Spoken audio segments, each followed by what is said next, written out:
Hello, I'm Bruce Maples, publisher of Forward Kentucky, and as Jack Nicholson once said, I'm back.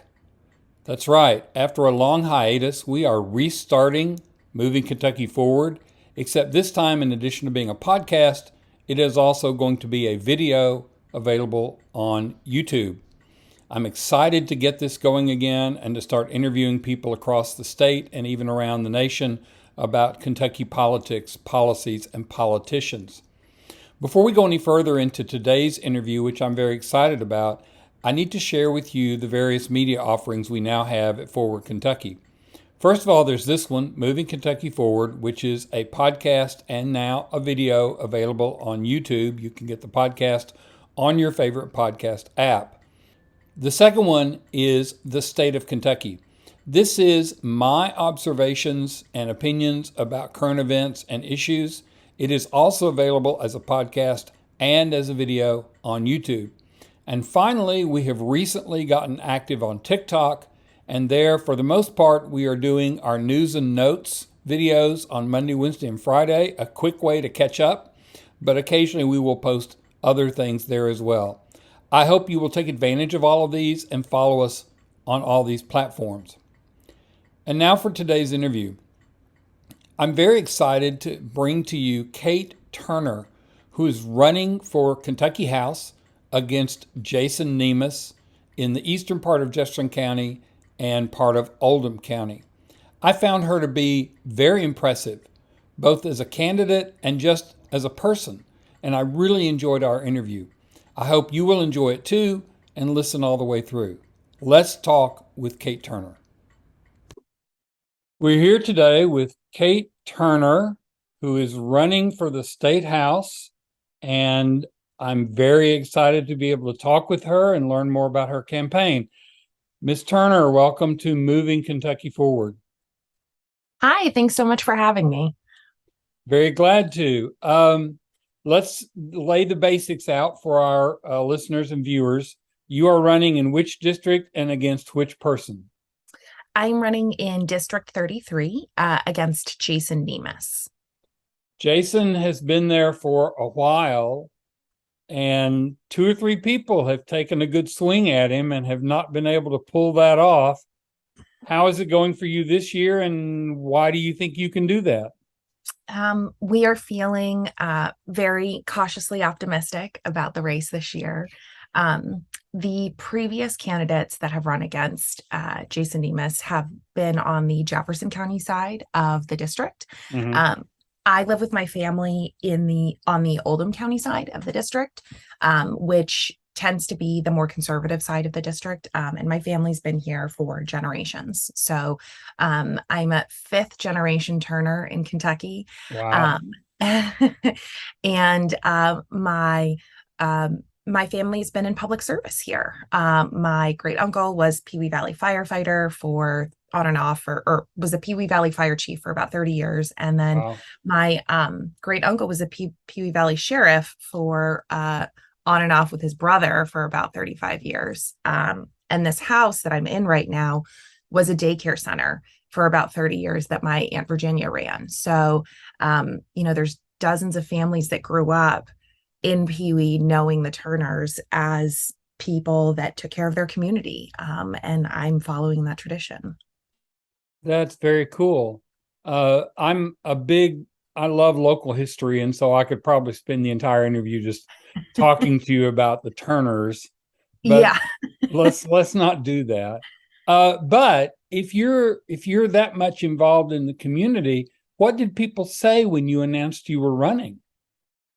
It's funny in Pee Wee, around here when I go door knocking, people ask if I'm one of those Turners. I get that. I get that actually pretty frequently.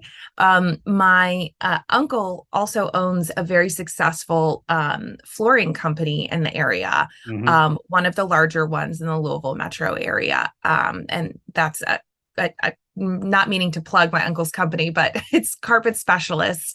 And they do small residential jobs and they do big corporate jobs. And so people know them well. And my my two uncles own that business together. So folks also know them, have been letting them into their homes, for years to do flooring work. So there's a lot of, oh, I know your uncle, he laid my floor or he did my stair runner or, um, you know, uh, it's we have deep roots here. So there's definitely I won't hold it against you that you're a Turner, cheekily that I get Sure. a lot. So, okay, so you're mentioning going out door knocking. I ran for office a long time ago, and the door knocking part was actually the part that I enjoyed the most. I Mhm. love getting out and meeting people. So, what kind of reception are you getting, and how much door knocking have you done? Oh my goodness. Well, door knocking is pretty much all I do these days. Um, I started my campaign almost a year and a half ago at this point. Yep. And I started knocking early. So some of these neighborhoods I'm going through and knocking for the second or third time. Mm, Um, and I'm remembering people and their stories, which I think it's rewarding for me, but it's also incredibly important to the voter that they feel like someone really cares about them. I'm getting a very positive reception on the doors. There's definitely people that will, have said that they're Republican, they're always going to vote Republican. And I thank them kindly and let them know that I would love to represent them no matter what. But that happens far less frequently than people who say, I'm a registered Republican. I voted for Nemes in the past, but I'm not happy and I'm going to be voting for you. Of course, it's wonderful to hear that. mhm. And there are a lot of folks that are disappointed in the work that he's done, playing a moderate on the Jefferson County side of things and then voting in Frankfort like he's not a moderate. Yep. And people pick up on that. There's a lot of people that are disappointed in him that are excited about my candidacy. Cool. Um, how much is the abortion issue coming up? And are you bringing it up or are they bringing it up? It is the number one issue that people are bringing up to me. Wow. Yeah. Um, Often other issues that come up are public schools or inflation, increasing costs of Mhm. living. But the most common issue that comes up is abortion. I'm bringing it up, and people are bringing it up to me, particularly with Amendment 2 on the ballot. It's something that I'll come to their door, and the first thing that they'll ask me is, what is your stance on reproductive rights? Um, and, it is, I'm also finding it to be an incredibly effective way to speak with even men, particularly fathers. Um, Jason Nemes is particularly extreme on this issue. And we like to, I think, as a culture, um, put abortion into this corner of being a women's issue, a Mhm. reproductive rights issue, that it Mhm. only affects a small group of people. It's not something that's on top of mind for everyone. Um, but this is something that impacts everyone. It is an economic issue. It is Mhm. something that impacts people's families. And, 60% of people who seek abortions are already mothers. So they're doing this because they feel that they can't properly care for the children that they already have, or they feel that they can care for the children that they already have, but not for more. And fathers see their partners go through pregnancy and experience it, and they think, why should the government be involved in any decision having to do with this? Whereas if they haven't had a partner go through that before, they might not be thinking about it that much. um, but it's something that I bring up, or someone will bring up with me at almost every single door. And I'm no longer surprised by the number and type of people that um, are shocked to hear how extreme Nemes is and how his votes would impact families in Kentucky. Obviously, we have written on the site multiple times about abortion, abortion rights, the impact of these laws. And yeah, you're right. I still meet people who are, when you lay out for them the results of these laws, they just think of babies. And when I say something about, well, what about in vitro fertilization, which would now be illegal? Or what about not getting medication for miscarriages, which would now be illegal? And they kind of go, oh, wow, I didn't know that was involved in there. Mhm. Okay, so you said you've got some other issues, which is schools and inflation. Are you able to speak to the inflation thing at all? Do you ever get into the corporate profits angle of that issue? You know, it doesn't come up that often at the door. Inflation specifically, I think that a lot of folks recognize that that's something that uh, the state legislature, like local elections, have very little power over, Right. global inflation. But I do talk about rising costs of specifically healthcare and childcare, Mm-hmm. which are things that the legislature can absolutely impact. And, I got into this race initially because I got laid off and lost my health insurance. And Mm. I was able to find work again pretty quickly, but it was freelance work. And so I am paying for Cobra. And the options that are available on the Kentucky marketplace are not great. Um, they're incredibly expensive with high deductibles, and I can't keep my doctors. And, I'm 35 and have no chronic conditions. I don't need any sort of specialty care, but yet my coverage is $700 a month. Yeah. And that meant that I needed to either move in with my family or break into my retirement account to just simply have health insurance. And, if I'm in the situation that I'm in, that I'm lucky enough to have the support that I have, and I have the education and the experience that I have. I'm a civil engineer. I have a 4-year degree from the University of Maryland. And, I have 14 years of construction project management experience. If this is the situation that I'm in, Yeah. given the resources that I have, how difficult is it for other people that don't have those resources, right? And so, and when you talk about childcare, we're looking at upwards of $10,000 a year on average. Mm-hmm. And those are not things that working families can just absorb with no issue and without sacrifice. So that's usually the framework with which I talk about rising costs and costs of living. So you mentioned where you live and being in Oldham County and especially the Turners of Pewee Valley. Mm-hmm. Um, what about the Jefferson County side? Are you hearing is it basically the same issues, or are you getting a different set of things when you come over here? It's very similar. Um, Oldham County, I hear different sides of the public school issue in Jefferson County and Oldham County. And what's interesting is I started spending some time with a group of moms of children with special needs in Oldham County public schools. And Oldham County has this reputation for having the best public schools in the state. And Mm. um, you get a private school education for a public school price if you live in Oldham County.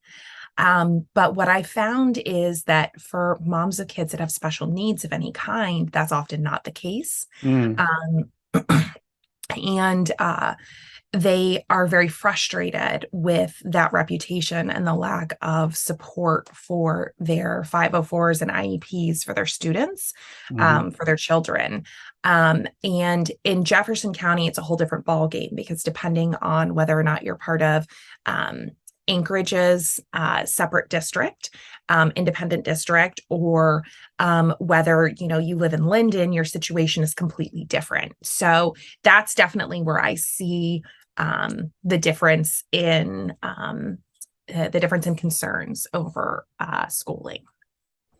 So let's talk inside baseball for a minute. How is the campaign itself going? Fundraising, volunteers, literature, etc. I am very proud of the campaign that we've put together. I'm a first time candidate. I am not I don't come from a political family. I'm not an attorney. I didn't go to law school. And, I'm a first time candidate. And we raised over $100,000 for a Mm. state legislative race in Kentucky, which is, it's not nothing.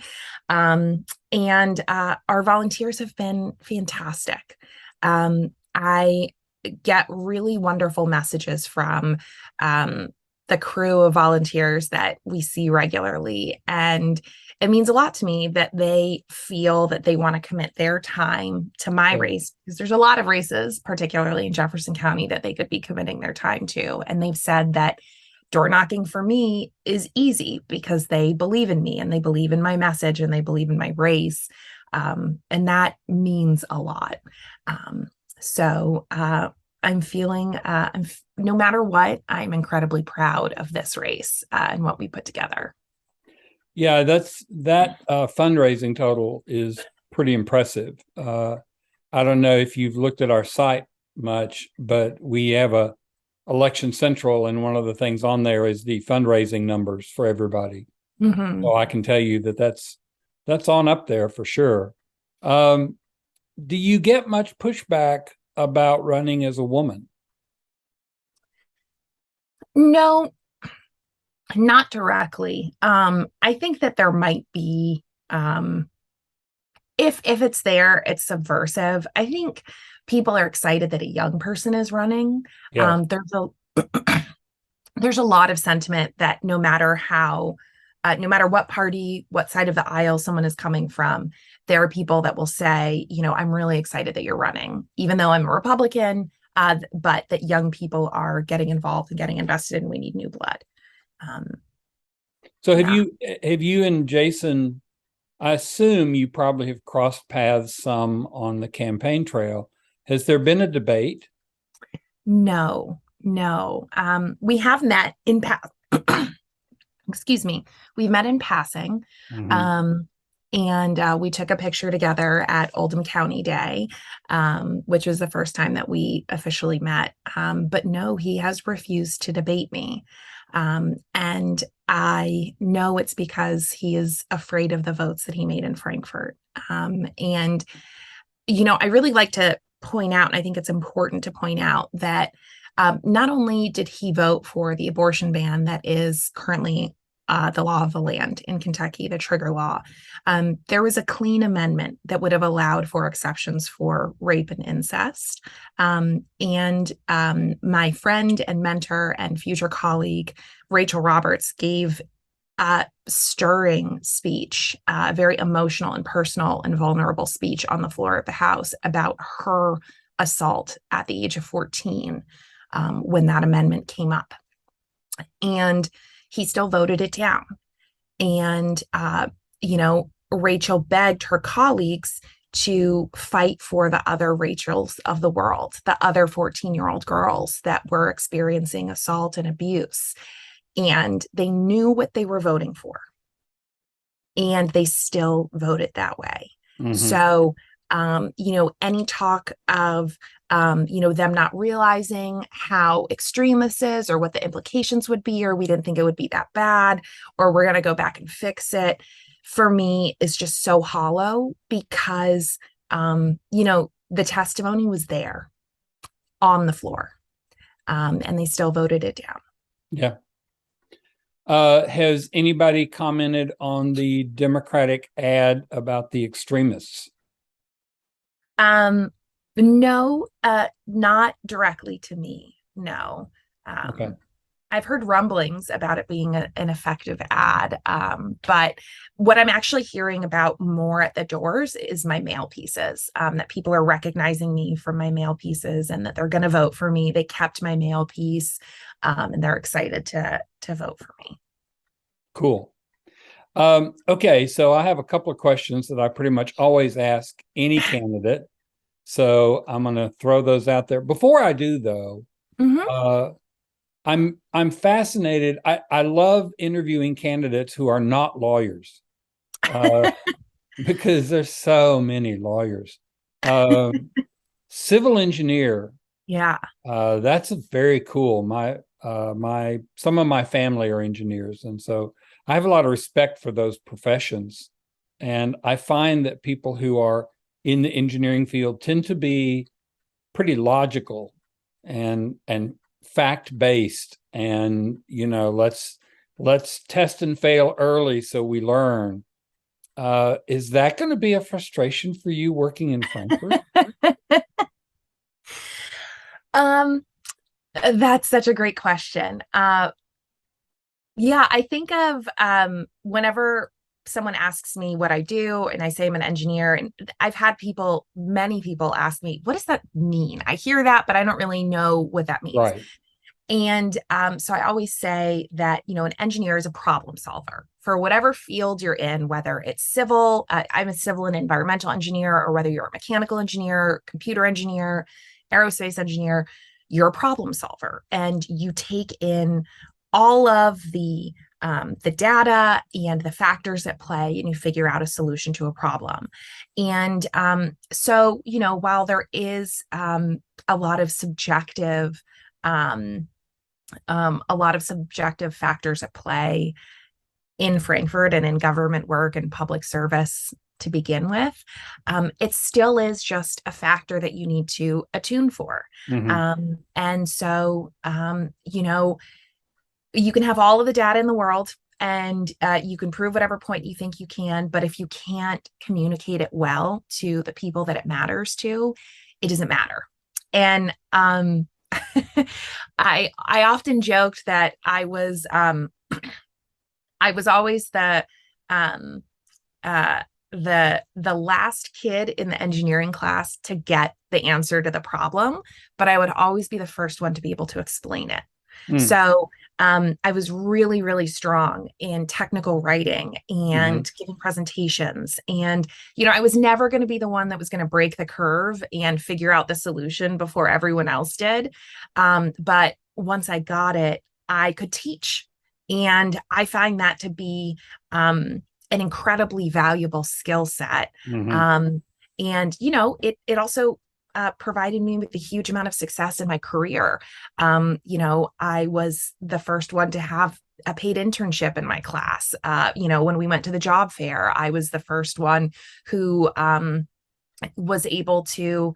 Oh my gosh, I was so lucky. I went to University of Maryland and I had an internship for a company that renovated the Supreme Court and the Capitol Visitor Center.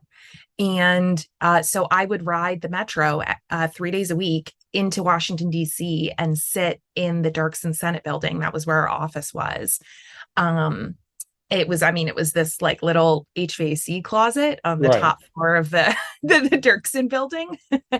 um, but, I had those kinds of experiences because I had an outgoing personality and was able to advocate for myself. And, Mm-hmm. I'm really proud of that. That's very cool. And again, sometimes when I do interviews, I have to restrain myself from taking off on a tangent, and there's some engineering and political tangents right there. All right, so I'm going to ask you my two questions I ask every candidate. The first one is you go to Frankfurt, and on your first day in Frankfurt, you're given a magic wand. And the magic wand means you can do anything you want, literally anything. Money's not an object, time doesn't matter. What would be two or three things you would do with your magic wand when you got to Frankfurt? That's such a great question. Um, I think from a policy standpoint, I mean, universal childcare and Mm-hmm. universal healthcare is just two things that just always are at the forefront of my mind. I think that those are things that even if you are a healthy person with no children, you benefit from a society that invests in people and the next generation.